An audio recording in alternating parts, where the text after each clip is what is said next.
time is just gone 10 minutes to 9 a.m. and it's the time of the week where we bring you the weekly edition of Crime Talk with eThewini Secure. And this morning we joined on the line by the chairperson of eThewini Secure, Imtiaz Syed. Imtiaz, assalamu alaikum wa rahmatullahi wa barakatuh. Welcome as always. Wa alaikum salam wa rahmatullahi wa barakatuh. Yes, Imtiaz, we know it is election time. And it is the time also that one needs to be watchful about political instability, particularly in certain areas where we see levels of intolerance and the risks of violence and as a result of political instability are quite high. So this is something that we need to be careful of. Yeah, absolutely. I mean, we've seen it last night. Wherein there were some marches in Durban Central in the CBD. So there will be a lot of marches happening, and I think everyone's fighting for their rights and trying to motivate towards what their real needs are. But I think in terms of violence, we should be very watchful and careful as to how we approach that as a topic. Yes, and also I think, having come from the bad experience that we had with the looting that had taken place a few months ago, particularly in KwaZulu-Natal and also here in Gauteng, but in certain areas. Now, these are areas that, one needs to be extra watchful of. And also, when I look at some of the political parties in terms of the way they are approaching this campaign, the slogans that are being used and all of that.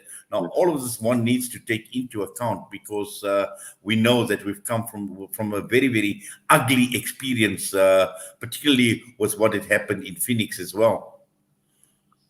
I think the fear amongst people and the citizenry at large is still there. And every time there's a march of protest, we look at it and we now reflect and we're reminded of what happened from that Sunday on the 12th of July. And that just brings back some gruesome memories for quite a lot of people across the board, irrespective of race and color. But I think it's important for us to assess and analyze in terms of what some political parties are trying to do at the moment we're in. Ultimately there has been a racial slur and racial tension during that time. And to reignite that, to say either you support it or you're against it at this time, doesn't speak to anything moving forward as a country and as a nation. What are the issues that we need to be watching out for, Imtiaz? I think we all must be engaging with law enforcement in terms of what the action plan is. I think, erratic marches and marches that aren't really provisioned for, controlled or planned for should not be allowed, and law enforcement should stick to that and make sure that that doesn't happen.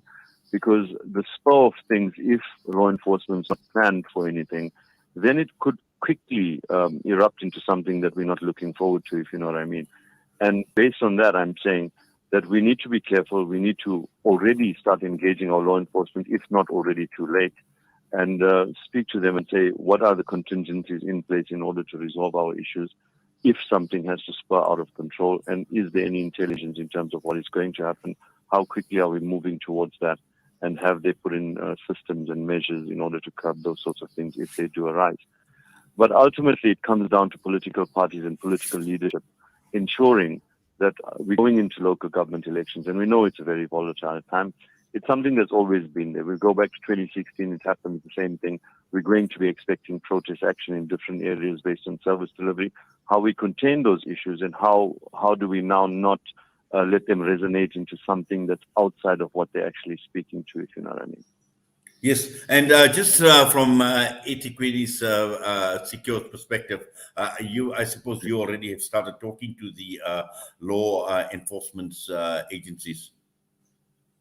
100%. There has been planning. It started out when the voter registrations weekends were at our foot, and that's when planning basically starts out, because obviously you've got to be protecting those voting stations and ensuring those voting districts are now stable, and it allows everyone their democratic right in order to come out and vote.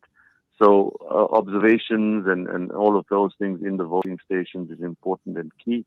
You can't really have a majority of one party standing on the outside of voting stations, because then you're now infringing on the rights of anyone else that wanted to come by and actually vote for an alternate or a different party. So those are things that are there. The IEC is dealing with complaints as we speak in terms of um, uh, other political parties speaking out against other ones and that kind of thing. So dealing with, and it's amazing to see, and now that we're in the space, it's amazing to see the type of petty bickering that continues between political parties. It's as though it's like a school ground, and that's concerning for us, because if these are the kind of individuals or parties and politics is where it is right now, then how do we in fact bring change to a country as we are in at the moment? Yes, in fact, I'm quite glad that you mentioned, obviously you're in the space, and we have had the opportunity of interviewing many of your candidates. But just looking at those that are standing as candidates in terms of responsibility, taking responsibility, and being held accountable for anything that may arise in the build up to the election, Imtiaz.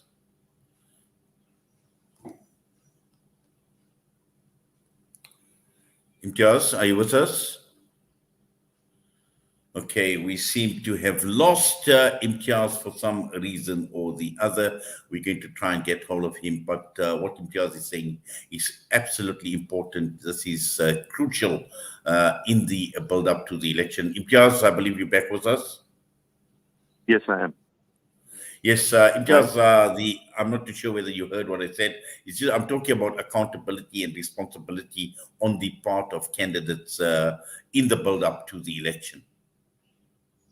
Yeah, no, absolutely. I mean, lack of professionalism in that space with just silly bickering, between participants of this election. You might have been friends with someone, and today they're running for a particular political party, and they expect you to start behaving differently. And I don't think that's correct. People have a right to do as they wish and as they please. And the little things, picking on different races and religions and all of that's really not going to work for us to move forward. Irrespective of whether you're a minority or a majority, we should be tolerant of each other, and we should understand that the climate for change is in us doing everything together.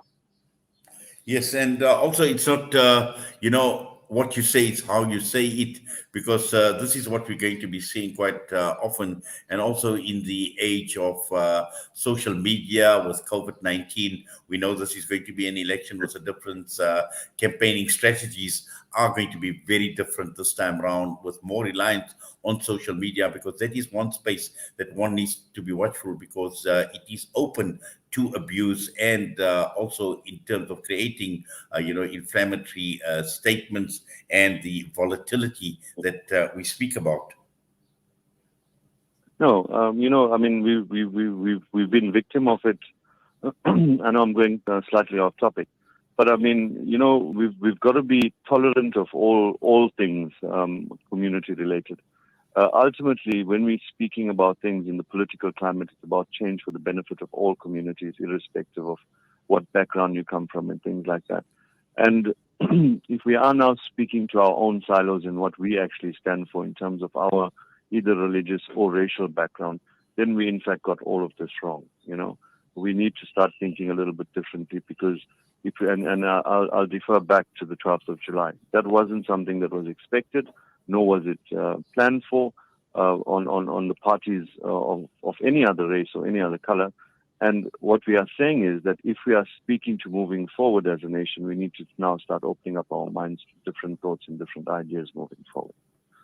Yes, and obviously it requires maturity, a level of maturity, because it is not only about voting a councillor. We are voting leaders, and candidates must also display that leadership in more ways than just trying to win the election. That's absolutely correct. I mean, we started out doing, we by design are putting up our posters in the last week. And our poster actually says we were told that we need to put up this poster for a campaign. What is the benefit of it? How are we speaking to just putting up posters in the time of election when in fact you've been in power for 5 years, and what have you actually done? So let us speak to what actually the people need. And we're quite persistent in insisting that service delivery is only delivered at local government level and no other level.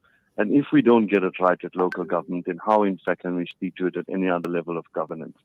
So we are saying that political parties need to readjust and recollect. And, some people come out and they tell me they're seasoned politicians. I've got a great challenge with that word seasoned, because if this is the current flavor of the political climate in our country, then ultimately there's something wrong with that seasoning. And we believe that that is where we stand. And we need to bring back something within the political climate. And it has a great place. The rhetoric of politics has no place. It's a dirty space. We want to change that. Because if it is that way, and if we continue down that path, then it's always going to be there. But it's got great potential to bring change for an entire nation. And that's something that we need to take into our hearts and understand as political parties. Stop fighting with each other. Start fighting for the rights of the people and start fighting for the right things. That's important. Well, absolutely, Imtiaz. And just to summarize, we need ethical, we need selfless, we need competent leadership to take this process forward. But for now, Jazakallah, as always, for your time with us. We wish you well. We wish you safety as well, inshallah. And we value your time with us here on Salam Media. Assalamu alaikum wa rahmatullahi wa barakatuh. Wa alaikum salam wa rahmatullahi wa barakatuh. Imtiaz Syed, Chairperson of eThewini, Secure was us this morning, which brings us straight on to 9 a.m. We're heading for the news, and this is at the Al Ansar newsroom. Tabile Duma is standing by.